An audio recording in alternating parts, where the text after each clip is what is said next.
In just a few days, on the 1st of August, a decision made in Washington is going to reach directly into the safes, the drawers, and the safe deposit boxes of ordinary Americans who thought they had already done the smart thing. If you own a single silver coin with a maple leaf stamped on it, and millions of Americans do because it is one of the most popular bullion coins on this continent, then what I am about to explain to you is not distant news about trade policy. It is a change to the value and the cost of the metal you already hold and the metal you were planning to buy. I want to walk you through it carefully because the headline version of this story is wrong. Or at least it is only half the story, and the half that everyone is missing is the half that actually matters to you. Stay with me because by the end of the next few minutes you are going to understand something about your own coins that most of the people selling them either do not know or do not want to say out loud. Here is the twist, and I am going to give it to you right now instead of making you wait for it, because it changes how you hear everything that follows. President Trump has announced a 35% tariff on goods from Canada set to take effect on the 1st of August. And most people hearing that think it is about lumber or cars or dairy. What almost nobody is telling you is that Canada is one of the top 5 suppliers of gold and silver to the United States, and that the single most popular way ordinary Americans buy silver, the Canadian silver maple leaf coin, comes from exactly there. Which means that a tariff most people think is about trade politics is about to quietly raise the cost of the bullion sitting in your own home, and here is the part that turns it from a threat into something stranger and more revealing. The coin you already own may be about to become more expensive to replace, which is another way of saying it may be about to become worth more than you paid for it, for a reason that has nothing to do with the price of gold or silver at all. Understand that distinction, and you understand something about physical metal that paper investors never learn until it is too late. But before I go further, I want to know who is in the room with me today, because this story lands differently depending on where you stand. Tell me in the comments where in the world you are watching from, and tell me honestly what you hold. Silver maple leafs, gold maple leafs, American eagles, bars, just cash, watching and deciding. Put it below because the mix of answers on this one is going to tell its own story, and I promise you I read them and I am going to come back to what they mean before we are done. So let us start with what a tariff actually is in the plainest possible terms, because the word gets thrown around constantly and understood rarely. A tariff is a tax. That is all it is. It is a tax that the government of the importing country places on goods coming in from another country, and here is the single most important fact about it, the one that is most often misunderstood, deliberately or otherwise. The foreign country does not pay the tariff. The company that imports the goods pays it, and that company passes the cost along down the chain until it lands where it always lands, on the person at the very end who actually buys the thing. That is you. When you hear that a 35% tariff has been placed on Canadian goods, what that means in practice is that bringing certain Canadian products across the border now costs 35% more, and that extra cost does not vanish. It flows downhill through the importer, through the dealer, and into the price you pay at the counter. Now let us connect that directly to the metal, because this is where it becomes personal. Canada is not a minor player in the world of precious metals. It is a giant. The Royal Canadian Mint produces some of the most trusted and widely held bullion coins on the planet. And the silver maple leaf and the gold maple leaf are staples in the collection of nearly every serious American stacker. They are prized for their purity, their recognizability, and their liquidity. When a dealer in Phoenix or Atlanta or Cleveland stocks silver for ordinary buyers, a huge portion of what sits in that case came from north of the border. And on the 1st of August, the cost of bringing those coins into the country is scheduled to jump.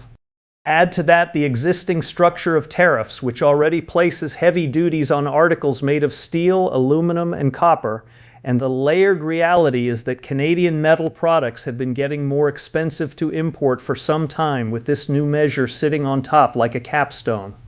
The dealers who supply your coins are looking at their cost sheets right now, and within weeks that cost pressure shows up in the premium you pay.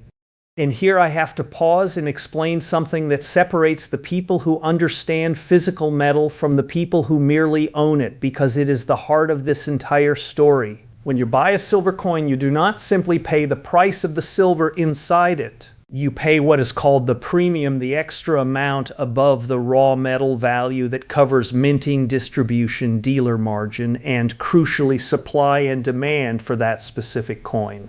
Two coins can contain the exact same ounce of silver, and one can cost noticeably more than the other, purely because of its premium. This is the number most new buyers ignore, and every experienced buyer watches like a hawk, and a tariff does not touch the world price of silver at all.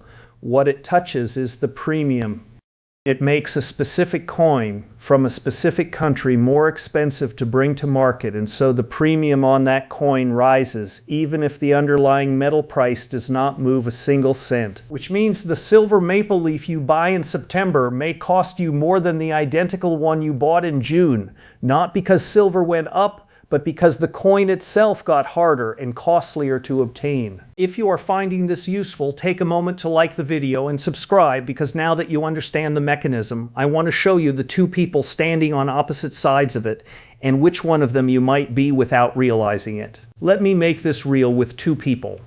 Neither is real, both are the kind of person you might recognize perhaps in the mirror. The first I will call Raymond, 69, retired, careful, a man who spent the last several years quietly building a modest stack of silver maple leafs, a few coins at a time whenever he had a little extra, treating it as insurance rather than a bet. Raymond never paid much attention to premiums. He bought the coins he liked, the ones with the maple leaf, because he trusted them, and he stored them and mostly forgot about them. What Raymond does not yet realize is that the very tariff filling the headlines is about to make his particular coins more expensive and harder to find at the dealer counter, which means the stack he built, coin by coin, without ever thinking about it as an investment, has quietly become more valuable to anyone looking to buy what he already holds. Raymond did the right thing almost by accident, and he is about to be rewarded for it in a way he never planned. The second I will call Diane, 66, and Diane is not richer than Raymond, but she pays attention. When she heard the tariff announcement, she did not think about lumber or cars. She thought about her coins, and she thought 2 moves ahead. She understood that a tariff on Canadian metal would push premiums up on maple leafs, and she asked herself the question a careful buyer always asks, which is whether the thing she wants is about to get more expensive, and if so, whether it makes sense to act before the change rather than after. She did not panic buy. She did not empty her savings. She simply understood the mechanism well enough to make a calm, informed decision instead of a reactive one, the way Raymond eventually will once he sees his premiums climb. The difference between Diane and Raymond is not money, and it is not luck. It is that one of them understands the machinery behind the price on the coin, and one of them is about to learn it the slow way. Now, why does any of this happen the way it does? Why does a political decision in Washington ripple all the way down to the premium on a coin in a retiree's drawer? To understand that, you have to understand something about how metal actually moves around the world, and it is a piece of history worth knowing because it puts this whole moment in context. For as long as there have been borders and governments, rulers have taxed the movement of precious metals, and those taxes have always distorted where metal flows and what it costs. When one country makes it more expensive to import gold or silver, that metal does not simply disappear. It reroutes, it flows toward the places where it is cheaper and easier to move, and it becomes scarcer and dearer in the places that taxed it.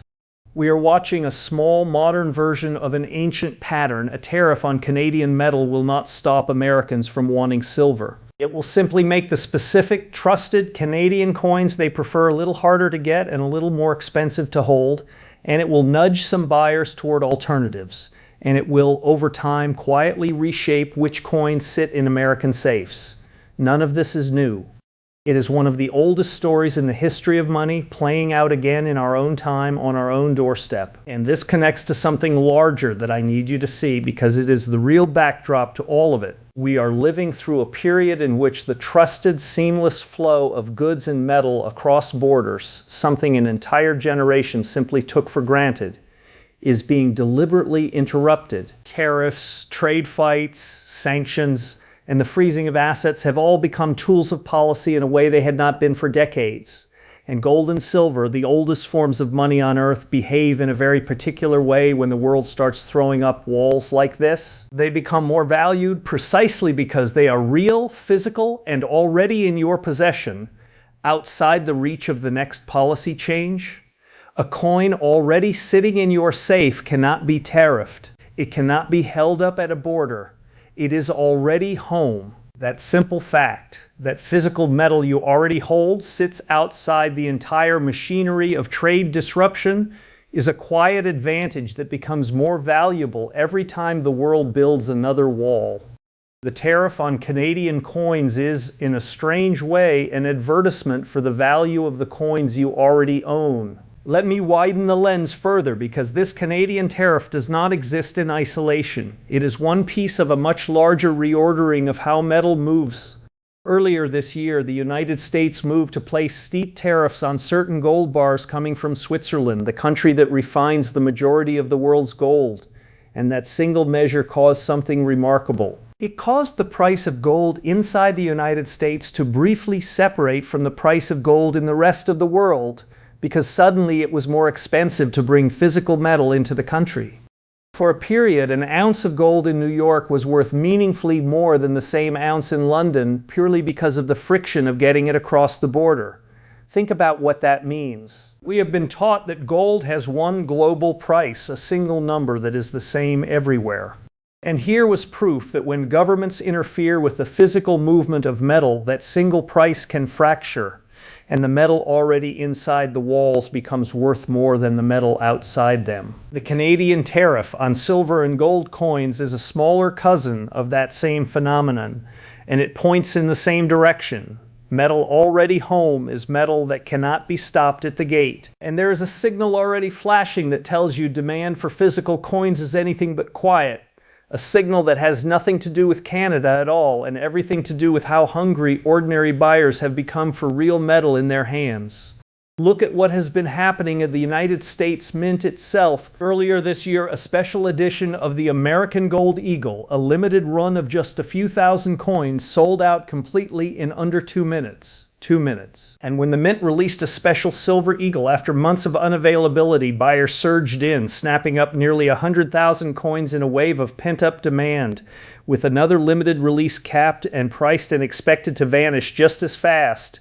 Sit with what that tells you. These are not desperate people panicking. These are ordinary, careful buyers who have quietly decided they want physical metal, real coins they can hold, and they are moving fast enough to empty the Mint's shelves in the time it takes to make a cup of coffee. Now layer the Canadian tariff on top of that already fevered demand for physical coins. You have a market where buyers are hungry, supply of the most trusted coins is tightening, and a new tax is about to make one of the most popular products more expensive to import. When strong demand meets tightening supply meets rising import costs, there is only one direction the premium on those coins can go. That is not a forecast, that is arithmetic. Now let me be honest and careful with you, because I will not insult you with fear, and this subject attracts fear peddlers like nothing else. I am not telling you to rush out and empty your savings into coins before the 1st of August. I am not telling you that Maple Leafs are about to double, or that there is a shortage coming, or any of the breathless nonsense that people use these events to sell. A tariff raising premiums on one country's coins is a real effect, but it is a modest and gradual one, and there are many other bullion products, including American Eagles minted right here, that are not subject to it at all. The world price of silver will keep doing what the world price of silver does, driven by far larger forces than one tariff. What I am telling you is something quieter and more useful. Understand the difference between the metal price and the premium. Understand that physical coins already in your possession sit outside the machinery of trade disruption. And understand that when you hear a headline about a tariff, the question worth asking is not, should I panic, but rather, what does this specific change actually do to the specific things I own or plan to buy? That question, asked calmly, is worth more than any forecast. And a brief word on why silver specifically matters here, because it deserves its own understanding. Silver carries a dual identity that gold does not. It is both a monetary metal, held for the same reasons people have always held precious metals, and an industrial metal consumed in enormous quantities by solar panels, electronics, and modern manufacturing, and physically used up in a way gold is not. That dual nature makes silver more volatile than gold, capable of larger swings in both directions, the more energetic of the two metals. The silver maple leaf sits right at the intersection of these worlds, a monetary coin made of an industrial metal, and that is part of why demand for it stays so persistent. For a saver near retirement, silver deserves to be understood as its own decision, with its own sharper risks and its own particular character, not simply treated as a cheaper version of gold. Let me also give you the piece of this that connects your coin to the entire global picture, because it is the context that makes everything else make sense. While ordinary Americans are being nudged around by tariffs on their coins, the largest players in the world, the central banks of entire nations, have been quietly accumulating physical gold at a pace not seen in generations. The Central Bank of China has been buying gold for 20 consecutive months. Nations around the world have been steadily converting their reserves out of paper promises and into metal they can hold in their own vaults. And the reason is precisely the reason your maple leaf becomes more interesting under a tariff. In a world where borders are hardening and assets can be frozen or blocked or taxed at the gate, physical metal already in your possession is the one form of wealth that answers to no one and can be stopped by no policy. The tariff on your coins and the buying spree in Beijing are two ends of the very same story. Both are responses to a world where the free flow of money across borders can no longer be taken for granted, and both point to the same simple truth about physical metal that you hold in your own hand. So let us pull it all together and go back to that decision taking effect on the 1st of August. President Trump has announced a 35% tariff on Canadian goods, and Canada is one of the top suppliers of gold and silver to the United States, home to the Royal Canadian Mint and its widely held maple leaf coins. The tariff does not touch the world price of silver, but it does raise the premium, the cost of bringing those specific trusted coins to the American market, which means the maple leafs in your safe may become more expensive to replace and therefore more valuable to hold, for reasons that have nothing to do with the metal price itself. This is a small, modern version of an ancient pattern in which taxing the movement of metal reroutes it and reprices it, and it is a cousin of the larger fracture we saw earlier this year when tariffs on Swiss gold briefly split the American price from the world price. And behind all of it sits the same truth the central banks of the world are acting on, that physical metal already in your possession sits outside the machinery of trade disruption in a way no paper promise ever can. So here is what I want you to carry away, framed as plainly as I know how. The most important lesson in this whole affair is not whether you should buy a few more coins before the deadline. It is the deeper understanding that the value of physical metal is not only about its price on a screen. It is also about the fact that you hold it, that it is real, that it is already home and beyond the reach of the next tariff, the next sanction, the next policy that hardens another border. This does not mean you should abandon caution or pour everything into coins, because balance and stability matter, especially in retirement. It means you should understand what you actually own, why you own it, and what a headline like this one truly does and does not change about it. The right decision depends entirely on your own circumstances, and I am not here to tell you what it is, only to make sure you finally understand the machinery well enough to decide for yourself. Do not let anyone use this tariff to frighten you into a rushed purchase or a costly product, because they will try and they will grow louder as the deadline nears. And equally, do not dismiss it as distant political news that has nothing to do with you, because the coins in your own home are quietly part of this story now. Those are different errors, and the truth sits calmly between them. None of this is financial advice, and every fact I have cited, the 35% rate, the 1st of August date, Canada's role as a top metals supplier, the earlier Swiss gold fracture is in the pinned comment, so you can verify every word of it yourself rather than take mine. I opened by telling you that a decision made in Washington was about to reach into the safes and drawers of ordinary Americans. Now you know exactly how it does that, through the premium and not the price. And now you understand something about your own coins that most people who own them never learn. So let me leave you with the question underneath all of it. When the world starts building walls around the movement of metal, what does that tell you about the value of the metal you already hold, quietly, at home, beyond the reach of any of it? The answer costs nothing to think about today, and it may be worth a great deal to understand before the walls go any higher.